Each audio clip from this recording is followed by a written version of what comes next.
Galera, esse aqui é um corte do episódio 9 do Intercambiando Podcast. Eu espero que vocês gostem e se vocês gostarem, por favor, deixe o seu joinha aqui embaixo. Se eu entendi direito, essa primeira etapa da solicitação, que é a parte de mostrar os documentos, é a parte mais difícil, você leva lá e você tem que comprovar tudo. Depois disso, basicamente, é esperar eles te ligarem, eles esperarem, esperar eles confirmarem que você ganhou o empréstimo para você poder, de fato, pegar o empréstimo. Eu entendi direito? É isso mesmo?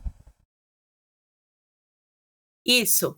Só que na segunda vez, eles basicamente vão confirmar tudo, todo o processo de como que vai funcionar o pagamento, de quanto que eu pago a mais para eles, de quanto que acontece. Isso é livre para ver no próprio website, mas eles repetem as informações e eu assino um papel falando de que eu entendi e li sobre isso. Então, eles basicamente vão reforçar as informações que eles falaram antes e de quanto que eu vou pagar por mês, do quanto que vai acontecer isso, a partir de quando que vai ser descontado também, as datas, etc. Só que tem uma parte desse contrato que é feito por telefone. Então, na própria agência, você pode ir para a agência ou você pode ligar da sua casa, mas eu preferi ir para a agência porque eu estava com medo de não conseguir entender, e aí eu preferia que tivesse alguém que de repente pudesse me ajudar em algum momento, mas porque a telefonista, ela fala muita coisa pelo telefone, para que você diga que sim, que não, se aprova, se não aprova, e aí você tem que repetir todas as informações outra vez, dizer o valor que você que você está solicitando, quanto que eu estou gastando, o que é que está acontecendo na minha conta, se eu posso realmente liberar para o banco olhar tudo. Então, é basicamente fazer tudo outra vez que você fez pessoalmente, você faz outra vez por telefone. E ela faz muitas perguntas, de perguntas bem específicas. Então, por exemplo, ela quer saber quanto que foi o meu último gasto, então ela quer saber o valor exato de quanto que eu gastei no supermercado ou em qualquer coisa que possa ser comprovado e que esteja lá na minha conta. Então eu tinha que entender tudo isso em inglês por telefone, que para mim é um negócio muito complicado. Era na época também. Hoje ainda nem tanto, mas na época eu acho que era mais complicado. Não sei, eu não entendia elas falarem direito. E eu lembro como eu solicitei numa agência em Tala, não era cheio de gente. Então, os funcionários, obviamente, eles não tinham tanta coisa para fazer, eu acho. E eles me ajudavam, eles foram maravilhosos. E uma coisa que eu esqueci de mencionar também, e é importante, é que como a solicitação do empréstimo que eu estava fazendo era para estudo, se você faz um empréstimo como estudante, numa conta de estudante, o valor de desconto ele é melhor, sabe? O quanto que você tem que pagar de volta para o banco, ele é bem menor, as taxas são menores. Mas o problema, que aí já é um problema de sistema mesmo aqui do país, eu não sei como que é isso, mas você só consegue ter uma conta de estudante se você já é estudante. Mas a gente só consegue ser estudante se pagar o college. Então, e como que eu vou pagar o college se eu não tenho dinheiro? Se eu quero solicitar o empréstimo para pagar o college, e aí sim eu vou ser estudante, mas eles querem que você já seja um estudante para solicitar um empréstimo de estudante. Então, não dá, entende? Empate, né? Então, eu acho que. Exatamente. Então, assim, eles não abrem uma conta de estudante só para você solicitar um empréstimo. Não é o normal, era o que eles me falaram assim muitas vezes, mas eu acho que eles abriram para mim porque eles viram segurança na minha conta. Eles olharam a minha conta e viram que eu seria uma pessoa que iria pagar para eles de volta. Então aí eu acho que foi isso que fizeram com que eles confiassem e abrissem uma conta de estudante para mim. Então foi isso que aconteceu. Eles abriram uma conta de estudante para mim para depois solicitar um empréstimo dentro dessa conta de estudante, para que eu pudesse pegar o desconto para poder eu conseguir pagar a faculdade e pagar com a taxa de juros lá menor.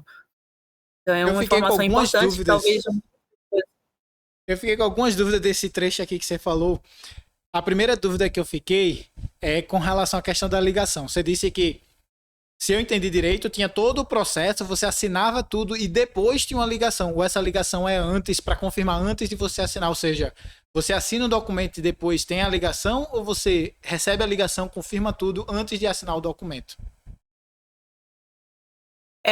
Pelo que eu entendi lá na época, eu acho que tanto faz. Só que o rapaz estava organizando os documentos e com os documentos eu fiz a ligação.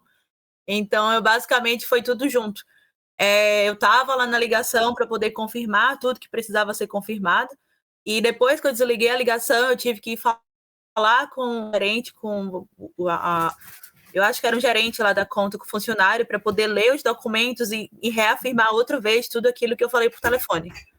Então foi Entendi. basicamente isso.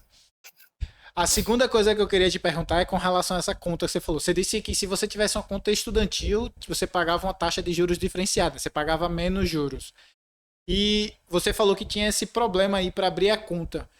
Você acredita que essa taxa de juros especial para estudante é uma forma de incentivo do banco, né, da Irlanda, que incentiva os bancos a darem esse desconto? Para que as pessoas darem incentivo para as pessoas estudarem de fato? Ou, tipo, tem nada a ver, é só coisa que eu pensei aqui agora e não tem nada a ver? E talvez sim, ou talvez é porque eles sabem que se você é um estudante, você de college, de início, você provavelmente não ganha tanto dinheiro assim. Ou você não tem tanto esse dinheiro. Então, talvez uma forma assim de incentivo para que você consiga estudar, para que você consiga trabalhar, ganhar melhor, e aí então conseguir sair da conta de estudante, obviamente, depois que você não é mais estudante, você vai para um outro tipo de conta. E aí, com esse outro tipo de conta, o banco entende que você ganha melhor e você pode pagar melhor. Então, talvez sim, talvez seja um incentivo para que você não deixe de estudar. Entendi. E uma terceira dúvida que eu fiquei também nessa última parte do processo é que você falou desse problema, né? De você não consegue abrir a sua conta de estudante porque você ainda não é um estudante, mas ao mesmo tempo você vai ser um estudante e você queria para poder economizar ali porque é mais barato. E eu queria saber, qualquer pessoa conseguiria abrir essa conta estudantil, por exemplo, com um curso de inglês, ou tem que ser um curso de faculdade, um mestrado, sei lá, um doutorado, ou o próprio curso de inglês você talvez já consiga abrir essa conta estudantil? Então, o banco só entende estudante como estudante de college, universidade ou de inicial de graduação ou mestrado, etc. Estudante de inglês não é considerado um estudante para o banco. Então, estudante de inglês não pode abrir uma conta de estudante. E era esse o problema, porque eu não tinha como abrir uma conta de estudante porque eu não era estudante, eu precisava do dinheiro para ser estudante. E aí eu não tinha como fazer um empréstimo de estudante porque eu não tinha conta. Então era isso. E eu não tinha como ter a conta porque eu não tinha pago, eu precisava do dinheiro para pagar. Então essa parte do processo que eu acho muito complicado, assim, não tem, é muito difícil. E eu acho que eles só abriram a conta para mim, assim como abriram para outras pessoas também, que eu conheço outras pessoas que também passaram pelo mesmo processo e eles abriram e outras foram negados. Mas dentro do que eu vejo no meu círculo de amizade, é que se você gasta muito, o banco pensa que você não vai conseguir pagar para eles. E se você gasta, você tem um certo controle financeiro lá nos movimentos da sua conta, então eles entendem que você vai conseguir pagar. Então, quanto mais velha a sua conta for, é melhor, porque eles vão conseguir ver como que é o teu histórico financeiro por mais tempo, e aí eles eles quem decide se eles acreditam em você ou não, e eles vão ver isso pelo seu histórico, não tem como. Não adianta você mentir, sabe? Então, se você gasta demais, você não vai. Eles não vão acreditar, eles vão achar que você vai só pegar o dinheiro e não vai pagar, ou não vai conseguir pagar, ou talvez, sabe? Não. É isso. Entendi. Essa parte de organização financeira eu até vi na faculdade, né? Eu tenho um mestrado na parte de finanças, a gente vê que se a pessoa gasta muito dinheiro, né? Tipo, não consegue juntar muito dinheiro, o banco fica realmente receoso de dar um empréstimo e levar um calote. Aí realmente eles acabam preferindo não dar um empréstimo, ou se der um empréstimo, ou cobra um juros maior, ou dá um valor bem reduzido para poder compensar o risco, né? Tem o risco-retorno que os bancos têm que calcular. Acho que deve ser alguma coisa nessa pegada. Esse foi um corte do nosso episódio 9 do Intercambiando Podcast. Se você quiser assistir o episódio completo, é só clicar nesse vídeo que está aí na tela de vocês. Lembrando que esse podcast é patrocinado pelo InvestSpace. E se vocês quiserem mais conteúdo sobre gestão financeira, investimento exterior, economia mundial, entre diversos outros assuntos que busca te ajudar a residir melhor no exterior, é só você procurar pelas nossas plataformas e mídias sociais. Os links vão estar aqui embaixo na descrição, caso vocês queiram.